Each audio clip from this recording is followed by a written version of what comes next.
Hey guys, welcome back to my channel. Today I'm filming my 15-week pregnancy update. If you are new to my channel, my name is Jessica and I film a lot of motherhood, lifestyle type videos. Home decor is going to be something that's going to be huge on my channel coming up because in 5 days we are moving into our new house that we have been building for the past 8 months. So I cannot wait to get in there and just start decorating. Our house right now is very builder grade, I would say, and I just love the rustic farmhouse style. So I have so many upcoming projects that I'm going to share with you guys on how to just make a builder's grade into something more unique and cozy with that farmhouse rustic style. So make sure you go ahead and subscribe and hit the notification bell so you don't miss any of my videos. And let's go ahead and get started with my 15-week pregnancy update.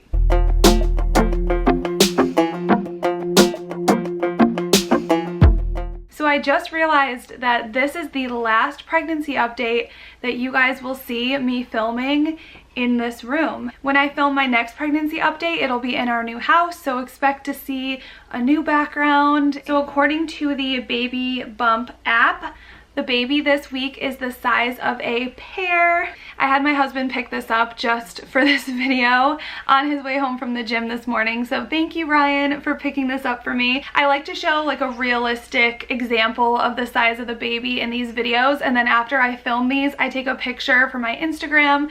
I didn't document my bump dates for my first pregnancy, and I really wish that I had. So for this pregnancy, I will have videos, I will have pictures. So I think I have all my bases covered, but this is about the size of our little baby girl this week. So cute. I feel like she's getting so big. She is 4.02 inches and 2.5 ounces. And it says you probably can't feel it yet, but baby is squirming a ton and may even be hiccuping in there.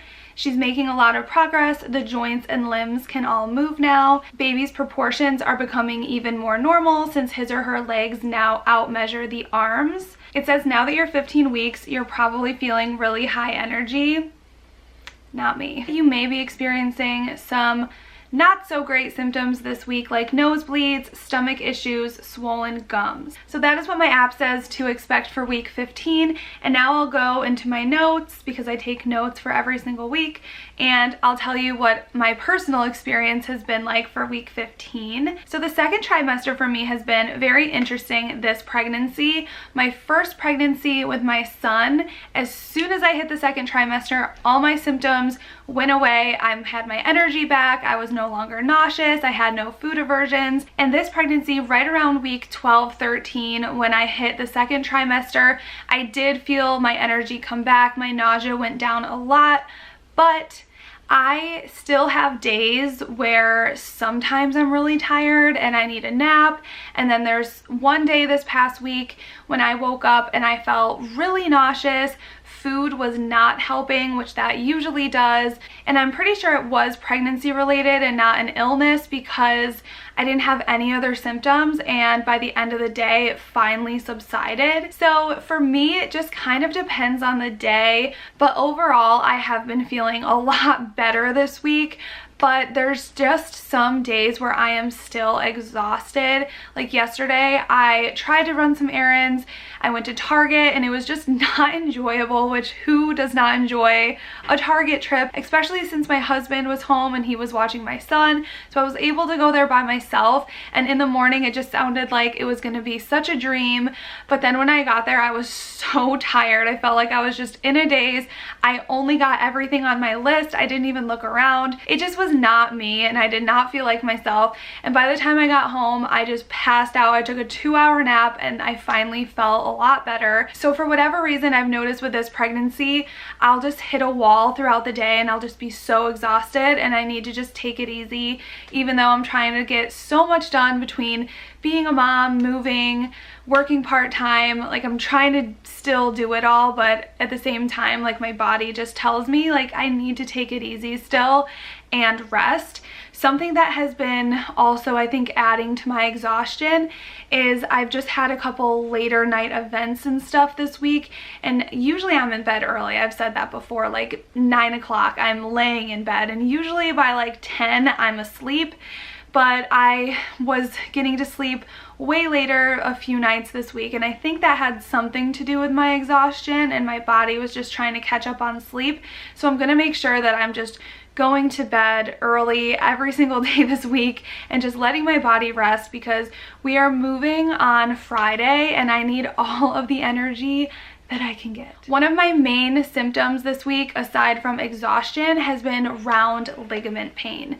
Whenever I stand up too fast, if I sneeze, if I cough, it just hurts. I was a little stuffed up one day, and so I was sneezing a lot and then kind of coughing a lot, and every single time I would do that and then I would just like almost wince from the pain of just everything moving around inside and making room for baby. I have had more fire crotch this week than I can even remember in my entire pregnancy with Miles. If you don't know what that is, it's just like a sudden sharp pain that just goes shooting through you out of nowhere. It's really quick, but like every time it happens, I'm like, whoa. So that's definitely been new this week and happening a lot. I just feel like I've been experiencing a lot of aches and pains this week, but nothing too intense. I think it's just all growing pains and my body shifting around and getting ready for the baby. Luckily, I have had no more back pain, which has been amazing, because that was definitely one of my worst symptoms, and it was one that I struggled with a lot in the first trimester. So luckily I have not been having any of that, and I think all of the exercising that I've been doing throughout my pregnancy has helped a lot. I was doing a lot of research as to why I was experiencing that back pain, and basically when you start carrying more weight around your midsection, your posture changes. So it's normal to experience pain in your back because you're using different muscles to support yourself now. So I've been doing some back exercises at the gym just to help strengthen my back muscles, to kind of help out my body a little bit, to support this big belly. Mostly walking has been my main exercise though, and I walk a lot at the gym because I live in South Florida and it is unbearably hot here. So I like walking in the AC of the gym, and usually I'm not the biggest fan of walking on the treadmill, but I really do like being able to elevate the treadmill, and that really helps, I think, with my back and even like leg and butt muscles, and building that extra strength for me personally has really helped a ton with any of my back pain, and I hope it continues to help throughout my pregnancy. I still try to walk most nights with my husband, and I notice a huge difference on days where I am exercising versus days where I'm not. I actually have more energy on days that I exercise, and I sleep way better on nights that I take like my mile walk with my husband. So I really try to exercise at least 5 days a week, even if it's nothing crazy, just a walk around the neighborhood. It helps me a lot, and I think it's just good for my body and this pregnancy. Oh, I've also been having a lot of indigestion and I don't really know if there's anything I can do about that. I had been experiencing some heartburn, but I'm pretty much over that because I try to avoid spicy food, and especially eating spicy food at night. So that has been good, but I've noticed that I just burp way more than usual. I feel like my stomach is always just kind of like, I don't know, that gassy, grumbly feeling, which is never fun. But the other night I could not stop burping. After I ate, I could not stop burping, and I didn't eat anything that was even that greasy or bad. But yeah, indigestion this week has been one of my symptoms that's been kind of annoying. One of the things I'm excited about is my doctor's appointment on Tuesday this week, going in and just making sure that the baby's okay and hearing her heartbeat. I do not have one of those at-home Dopplers, but I know a lot of people do, and it gives them a ton of peace of mind. And I've thought about going and picking them up. I know that they're pretty affordable. My neighbor actually has one, and she says she spent only like 30 bucks or something on it. But one thing that makes me feel really reassured is I'm still feeling some movement from time to time from her. So that gives me a lot of peace of mind and makes me feel good. But I'm really looking forward to my doctor's appointment. I do not believe I have an ultrasound this appointment. It's just a normal OB checkup, but I am meeting with the same doctor who was really pro VBAC last time, and I've done a ton of research since then. So I'm excited to talk to her and just find out more, because I do worry that I'm going to have another traumatic birth experience. That's honestly been one of my biggest stresses throughout this pregnancy. After I got past the point of my pregnancy where the risk of having a miscarriage goes down dramatically, my next biggest concern was just how my labor was going to be, and just hoping and worrying really that it was going to be as traumatic for me as my first. If you do not know that story, I will leave a link to my labor and delivery story for my son. So it's just really important for me for every doctor's appointment when I go in to share how I'm feeling with my doctors, and I really just want to get their feedback and advice as to what I can do and how I should deliver to have the least traumatic birth experience. All I really want is to have a normal birth experience.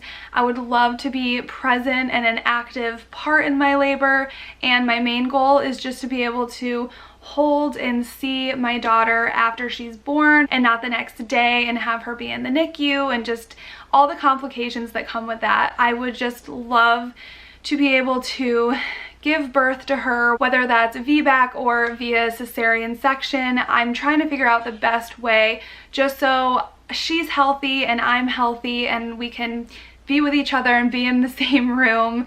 I do want to talk to other providers in my practice and get their input, because I know that the VBAC is going to be the best option for me as far as recovery goes. But I mean, there are risks obviously that come with having a VBAC, but I want to make sure that choosing a VBAC is also going to be the best option for the baby, because that's obviously the goal, is to have your baby in the healthiest, safest way possible. That was kind of a tangent I didn't mean to get off on, but it's something that I think about often, so I guess it's worth mentioning. I'm sure other mamas who have had emergency C-sections and who are faced with deciding if they want to have a VBAC or another scheduled C-section this time, I'm sure it's something that a lot of people think about, and I love hearing everyone's experiences with that. So if you want to share a story in the comments below, I would love to hear from you guys. So you guys seem to enjoy when I show you some of the baby stuff that I pick up, and a company reached out to me called PATPAT.